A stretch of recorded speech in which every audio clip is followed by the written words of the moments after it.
welcome back to the Citytilidie channel. Special feature today, simply entitled City Live, the TV Jinx, from 17th of August 1992 to the 12th of November 1994. So join me as we look back at that period in time. A very interesting period of time, on and off the pitch, of course it was, but we're all looking at live TV today.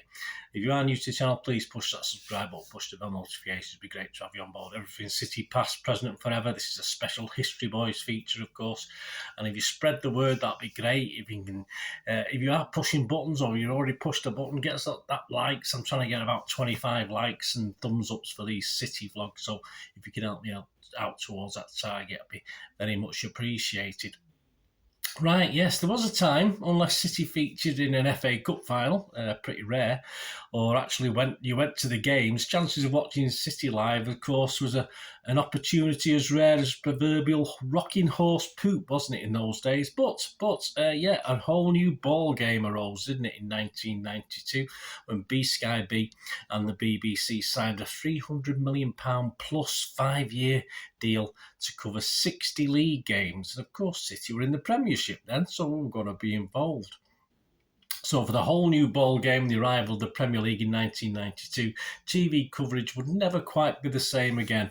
And we could look forward, of course, to City demolishing teams on live television, which of course would help build our brand and win City new fans. Well, that was the hope, wasn't it? Sadly, for the first 27 months of live football, City probably alienated neutral fans and certainly struggled to win new disciples because City failed to win a single televised Premiership League game during that period. We did nick a win somewhere else, though, but we'll talk about that. So let's have a quick look back at those games, and were we plucky losers or just pathetic losers? Did we snatch a draw from the jaws of defeat or throw it all away? And which mighty team, yes, we beat one, which mighty team did we actually beat away from league football? Well, on the first weekend of the season, 1992-1993, I've covered this in other vlogs on various things. It was Monday Night Football, of course, something very Americanish, wasn't it? They had Monday Night Football over there, and it sounded good over here. We had fireworks, we had cheerleaders at M.E.N Road, which was in the midst of reconstruction, of course, as it seemed to be in the 90s. At least there was a building site next to the pitch to set off all the fireworks without causing too many health and safety risks. As far as fireworks, it wasn't so much on the pitch, though. Sky would always make it sound better, as you always tried to do. But in and around, 70 grand, I think, were paid per match. It wasn't to be sniffed at, so Sky could do what they want, basically. I think that went up to 77,000 in a couple of years' time. But this game took place, of course, Monday Night Football, 17th of August. I was there with my lad, 17th of August, 1992. A crowd of 24,471, which was restricted, of course, by the construction. Ended City 1, QPR 1. Despite Whitey giving us a half-time lead, City's display pretty much fizzled out like the fireworks in the second half, and it was only keeper Creighton, who was our man of the match, who kept us in it. Paul Hinch wrote in next day's Manchester Evening News, "A whole new ball game," he said. "They've got to be kidding. The satellite moguls can introduce all the gimmicks they like, but some things in football never change. One of those is a self-destruct streak that is etched into City's makeup down the years." Well said, Paul. On to the next one. We featured 20th of September 1992. 22,420 were sort of crammed into M.E.N Road for City 0, Chelsea 1. Yeah, lots of City possession in this one, but no end product, and a sucker punch of a goal conceded whilst we were down to 10 men as Ricky Holden had a wound stitched up on the sidelines. Paul Hinch, again for the Manchester Evening News, said the next day, "The latest self-inflicted setback witnessed by the growing army of B-Sky subscribers, City chairman Swales can do his club a favour by banning the TV cameras from M.E.N Road from now on." Then on to the next one, Arsenal away, Highbury, 21st of September 1992. And it was an Ian Wright goal that won it after just 19 minutes. 1-0 to the Arsenal. I think we've heard that before, haven't we? And City, all for the whole game, could only muster 2 decent attempts on target at Mr. Seaman, who had no trouble stopping them. Hinch chimed in the next day in the Manchester Evening News, "The Blues on the box from Highbury last night were exactly the same as the Blues last time and the time before that. In other words, awful." Yeah, don't mince your words, Paul. And then an actual win, yes, but it wasn't in the league. That was the thing. It wasn't the Premier League. A home draw possibly had Sky hoping for an upset, but we weren't to give it them. We drew 1-1 with Reading at home, so obviously we had to go to Reading for the replay. So a tricky game, you'd think, after drawing 1-1, and it took place on the 13th of January, an FA Cup Round 3 replay. 12,065 watched this one, and it finished Reading 0, Manchester City 4. So at last a victory, although many thought, well, that was no good. It was the Premier League where we wanted to win games. After that dismal 1-1 draw at home, Reading themselves were in the second division at the time, and City finally shown some balls and got hold of this whole new ball game with goals from Flitcroft, Holden, Quint, and Sheringham. Finally, could we take this victory, and end this little run in league football? Well, not really, not yet, not just yet anyway. When the BBC rolled up, it was time to impress the masses, of course, but it wasn't just a team, but also the fans that were to embarrass the club on March the 7th, 1993. It was an FA Cup quarter-final, just 90 minutes away from a semi-final. 34,050 fans crammed into Main Road again, still under construction, for Manchester City 2, Tottenham Hotspur 4. Not great. Despite Sheringham giving City the lead, we'll find ourselves 4-1 down to too little too late. An individual Terry Phelan goal made it 4-2. But this sounded the horns, the klaxons for a pitch invasion. Could we get it abandoned? Could we get another replay out of this game? We were that desperate to get to the semi-final. City fans invaded the pitch in the hundreds, but there was no way this game was going to be abandoned. The ref would bring the players back out to finish it off. The defeat and a not so cheerful mass pitch invasion at Main Road put us in deep water. We had a threat of ground closure hanging over us as well. I mean, this live TV was really causing problems. After this, back to Sky away from BBC themselves. On the 9th of April, 18,231 were at Bramall Lane to witness Sheffield United 1, Manchester City 1.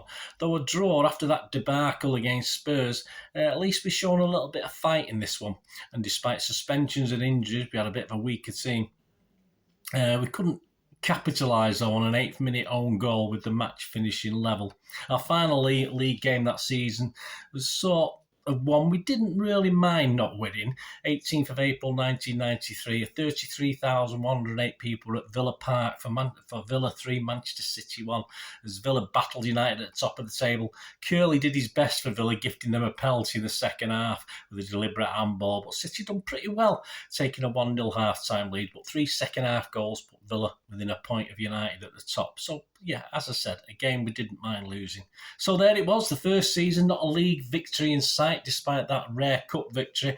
And 93-94 will be a little better, but at least the ground stayed open as we got a suspended sentence from the FA. We had a new manager in Horton in charge. Perhaps he'd change things. What do you think? Perhaps he'd change our look. Well, 20th of September 1993, we went to Wimbledon. We got beat 1-0 in front of 8,533 paying spectators, not on the telly. Off the pitch, the anti-Swales and pro-Lee feelings were in full cry. And on the pitch, the Dons have been doing pretty well and easily disposed of City despite the close scoreline. Robbie Earle got their goal. 4th of October 1993, a derby, 21,401, not the biggest crowd. City 1, Oldham 1. A derby for the cameras. The fans wanted a candlelit vigil to complain against Peter Swales, but City banned that. They were searching us going in, making sure we didn't take any candles in on health and safety grounds. A nasty atmosphere, a lot of anti-Swales abuse. And yeah, it had affected certainly the City players more than it did the Oldham players. And we only saved red faces by a late equaliser from Sheringham to an Oldham goal. We actually drew that 1-1. Not great. November the 1st, 16,605 at West Ham 3, Manchester City 1. Debut boy Carl Griffiths and City, we were pretty much well beaten by the bubble blowers. Just a late consolation goal for us, an 86th minute curl penalty to show for what was a pretty poor effort in the East End. Then on to the 119th derby. Yes, it's on telly, a derby match. Let's win a few more fans. Probably not. November the 7th, 35,155 in Main Road. Manchester City 2, United 3. A dismal capitulation after leading 2-0 at half-time. Me and my lad looked at each other, I remember, at this game early in the second half when United began to dominate and were worried, and we were right to worry. Hinz said simply afterwards in the Manchester Evening News, Manchester City blew it, and we did. We looked at ease on our way to our first top-flight TV win. At half-time, we were cruising 2-0. All right, United hadn't played particularly well, but we had played very, very well. And 2-0, we led through goals from Niall Quinn. But United, bollocked and cajoled, of course, by Fergie at half-time, turned it round to our total despair. Even a draw would have been disappointing, but then an 87th-minute Keane winner was just gutting for us all.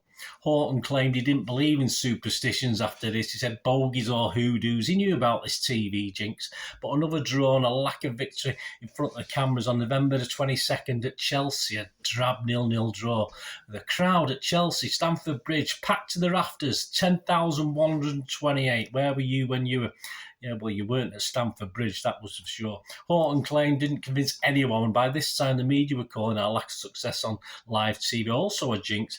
Many questioned this game being televised at all, mind you. Chelsea, like City, had appeared to have forgotten how to win. City had Tony Coton again to thank for keeping at least a modicum of pride at Stamford Bridge that night.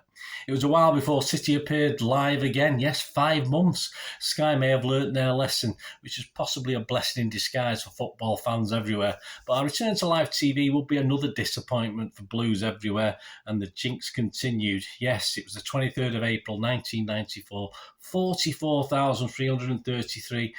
We're at Old Trafford, United 2, City 0. United was sitting top, got an early bloody nose from Rosler. Rosler smacked a shot against the post, which Schmeichel well beat, but goals on 40 and 45 minutes by Cantona were enough to win another derby for United, despite a brave rally by City in the second half. Sadly, no reward. It put United within sight of back-to-back titles, of course.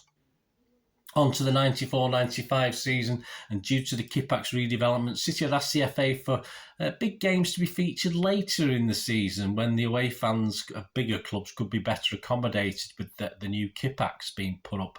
But it was away from Main Road we get our first game. It featured 3 months into the season. And yes, it was to be another derby, but one we would all want to forget very, very quickly, and one we didn't want to be live on television, that's for sure. The 10th of November 1994, 43,738 at Old Trafford. Manchester United 5, Manchester City 0. Not good. We were abysmal that game. We were abysmal this day, truly lacking any desire. I was in with United fans. It was so depressing.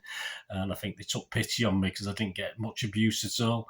Paul Hinz describes it as being chewed up and spat out the following day. Only Peter Beagrie appeared interested in a team of pretty much failures that day. Simon Tracy was in goal. He had a shocker. But then again, he wasn't alone. And in front of the cameras, it was pretty embarrassing. But strangely enough, this would kickstart. So this would bring an end to the jinx. So a hammering at United would have a beneficial effect. Yes, and we would get our our first victory in the Premier League in front of live TV cameras on the 20th of November 1994 in front of 19,006 spectators. Leicester 0. Manchester City 1. Great. Hinz simply said the next day, Manchester City regained their pride at Filbert Street on the day they buried their TV jinx. The first Premiership win in front of the Sky cameras. A 17th minute Quinny goal was enough to end this hoodoo. That was it. The jinx was over. I wish I could say it was over forever, but it wouldn't be City, would it, if we made it that easy? And needless to say, our live TV appearances over the coming years would be a real roller coaster ride until, fairly recent history, we started to produce a better team that automatically produces better results on live TV. But hey, every game is virtually live these days, so it doesn't really matter.